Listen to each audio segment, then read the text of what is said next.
사전 강의로 부도지 강의에 필요한 내용이라서 천문조처에 나오는 북두 칠성에 대해서 다시 한번 더 옛날 강의를 되살려서 한번 기억을 되살려서 한번 살펴보고 가도록 하겠습니다. 자미원 별자리의 35번째 별입니다. 우리는 북두 칠성이라고 얘기를 하지만 천문요처에는 북두성이라고 이렇게 기록이 되어 있습니다. 그래서 북두는 칠정의 축이 되고 음양의 본원이다.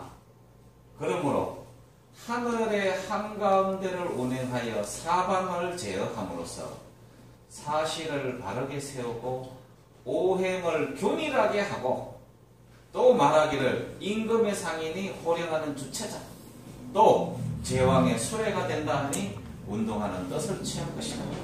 즉 북극성을 보좌해서 우주를 북극성의 명에 따라서 하루에 한 번씩 자척으로 운행시키는 힘의 실체다. 제가 이렇게 말씀을 드렸습니다. 칠정의 축이 되고 해와 달 및 오성을 칠정이라고도 얘기를 하는데 북두 칠성이 가르침에 따라 칠정이 움직임으로 칠정이 축이 된다고도 했다. 예를 들어 북두 칠성의 자료가 인방을 가리키면 인시가 되고 또 북두성 자체를 7개 별로 해서 담당하는 역할이 다 있기 때문에 이것 자체를 칠정이라고도 이렇게 얘기를 합니다. 고정수필에 보면은 모용소정이 머리를 풀어 헤치고 북두 칠성을 북도를 향해서 맹세를 했다. 선인이 말하기를 세간에 이러한 풍속이 있었으니 살펴보면 남두, 이건 남두 육성이라고 얘기를 하죠. 남두는 사람의 태어남을 주관하고 북두 칠성은 죽음을 간장한다. 그러므로 북두를 향해서 맹세를 하는 것이다. 또 위서 최호전에 최호가 북극을 향해서 기도를 함으로써 아버지의 생명을 연장했다고 한다. 제가 여러 번 말씀드리지만 우리가 부모님이 돌아가셨을 때 관 안에다가 칠성판을 까는 이유를 생각을 하면은 이게 무슨 의미인지는 금방 이해를 하게 될 겁니다. 북두는 태일의 아래에 있는데 그렇죠? 천일, 태일, 자자미원, 우자미원 담장 아래 있는 천일, 태일 아래 이렇게 있다. 하나, 둘, 셋, 넷, 다섯, 여섯, 일곱. 근데 우리 눈에는 잘 안 보이지만 요 네 번째 별도 희미해서 실제로 보면 잘 안 보입니다. 빨간 달 보면 잘 보입니다. 여섯 번째 별에 이렇게 보성이 이렇게 달려 있어요. 실제로는 8개. 태일의 아래에 있는데 7개의 별로 이루어져 있다. 도교나 기문학 등에서는 보성과 6번째 별에 붙어 있는 작은 별을 합하여 9개의 별로 이루어져 있다고도 한다. 보성에 또 한 개가 조그만한 게 또 달려 있다고 해서 9개로 보기도 한다. 또 아랍인이나 인디아는 보성과 북두 칠성을 합해 8개로 보았으며 현대 서양 천문에서는 보성과 6번째 사이에 별 1개의 작은 별을 더 찾아서 9개로 이렇게 보기도 한다. 그래서 이렇게 천문요초에는 요 별들의 고유에 담당하는 임무가 있습니다. 그리고 불교나 다른 특정 종교에도 보면은 요거를 이름을 특정해가지고 각각 다 담당하는 별이 있다. 임무가 있다. 근데 천문요초에는 이렇게 임무가 되어 있습니다. 괴, 요 앞에 4개 별을 괴라고 하고 그 뒤에 딸려있는 3개를 표라고 이렇게 얘기를 합니다. 괴의 첫 번째 별을 정성이라고 하니 하늘이 된다. 주로 양의 덕을 맡으니 천자의 상이고 땅의 분야로는 진나라에 해당된다. 주로 양의 덕이다. 천자의 상이다. 정성이다. 두 번째 별을 법성이라고 하니 땅이 된다. 하늘과 땅이다. 그래서 요 두 개의 별을 지극성이라고도 한다고 제가 말씀을 드렸죠. 바로 북극성을 향해서 항상 가리키기 때문에 지극성이다. 그래서 북극성과 북두칠성의 이 별을 가르쳐서 지극정성이라는 단어가 여기서 나왔다. 제가 그렇게 말씀을 드렸습니다. 세 번째 별을 영성이라고 하니 재난과 해침을 맞는다.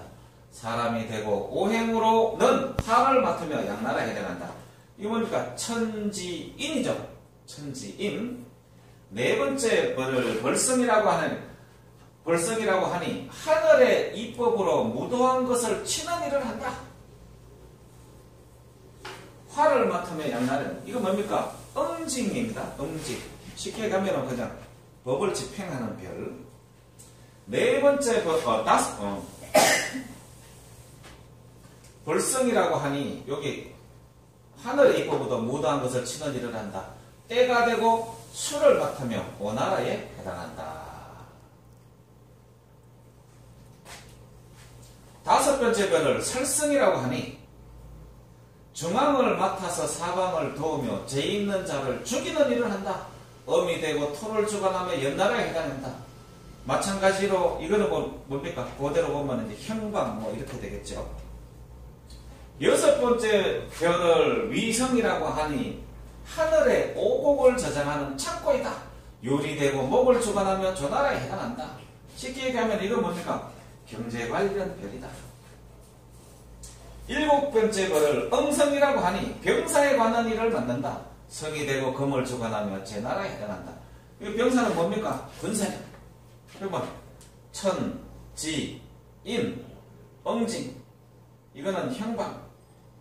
그 다음에 요 여섯 번째 위성, 오곡, 경제 관련 부처. 이거는 군사. 그래서 요 개와 표를 해서 첫 번째, 네 번째 별을 개라고 하니 개는 성기가 되고 다섯 번째부터 일곱째 별을 표라고 하니 옥형이 된다. 그래서 이거를 성기옥형이라고 얘기를 하죠. 그리고 조선시대 세종 때 장영실 거기 보면 이런 얘기가 많이 나오죠. 이거 다 천문유초에 나온 얘기입니다. 별점 보는 방법. 이 일곱 별을 칠정이라고 하니 별이 밝으면 그 해당하는 나라가 번창하고 밝지 못하면 해당하는 나라에 재앙이 있다. 만약에 천자가 종로에 공손하지 않아서 조상을 공격하지 않으면 괴의 첫 번째 별이 밝지 않거나 색깔이 변한다. 천이니까. 만약에 궁궐을 넓게 짓기 위해 망령대의 산이나 구름을 개척하면 두 번째 별이 밝지 않거나 색깔이 변한다. 진이니까. 우리가 우리는 박 회장님은 잘 아시겠지만은 풍술지리에 보면은 산에 있는 모든 생물들은 다 인간과 같은 똑같은 그런 생명을 지니고 있는데 다른 궁궐을 짓는다거나 건물을 짓기 위해서 특히 그 바위를 이렇게 정으로 찍었을 경우에 정에 찍은 바위 덩이가 딱 떨어져 나오면은 우리 몸에 살점이 떨어져 나오는 것과 똑같아서 그 기운이 하늘로 날아갔다가 반드시 누구를 때리는데 그 돌을 건드린 사람 앞에 이렇게 받는다고 그러죠. 그게 동티난다고 이렇게 표현을 하거든요. 그 기운을 맞으면 어떻게 됩니까? 사람이 죽거나 병신이 되거나 정신이 나가거나 자식이 잘못되거나 이런 형태로 나타나요. 근데 그게 미신이라고 치고 하기에는 요즘 과학적으로 너무나 많이 증빙이 되고 있습니다. 만약에 백성을 사랑하지 않아서 정벌의 백성을 자주 동원하면 세 번째 별이 밝지 않아서 색깔이 변한다. 사람과 관련된 거다. 만약에 호령하는 것이 사시에 얻어나서 천도를 밝히지 못하면 네 번째 별이 밝지 않거나 색깔이 변한다. 이건 사복기간. 만약에 바른 음악을 폐하고 엉뚱한 소리 듣기 힘쓴다면 다섯 번째 별이 밝지 않거나 색깔이 변한 형방. 만약에 농사짓고 누에치는 것을 권하지 않아서 농사나 길쌈에 힘쓰지 않으며 법을 어렵게 하고 형벌을 남용하고 의징 사람을 간직에서 물러나게 해 정치를 잘못하면 여섯 번째 별이 발자거나 색깔이 변한다.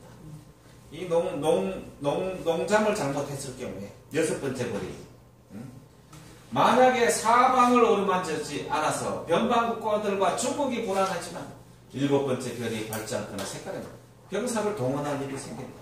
이건 여섯 번째 농사와 관련된 경제와 관련된 북두성의 곁에 별이 많으면 평안해지고 북두성에 별이 적으면 사람들이 윗사람을 원망하게 된다. 뭔가 밝게 빛나고 풍족하면 아주 좋은 조짐이다. 달이 북두성을 침범하면 병난이 일어나 많은 사람이 죽게 되고 대산업령이 있게 된다.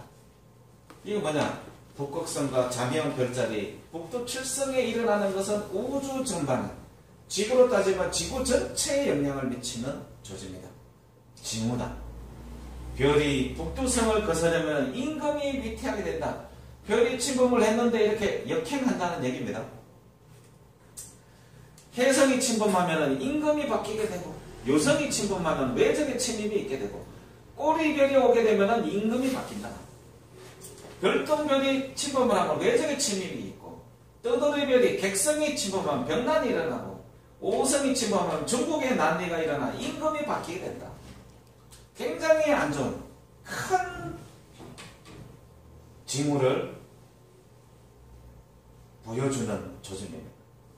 햇무리 또는 달무리가 고리처럼 북두성을 둘러싸거나 이 고리처럼 달무리가 지고 북두성이 흔들리며 움직이면 병난이 일어납니다.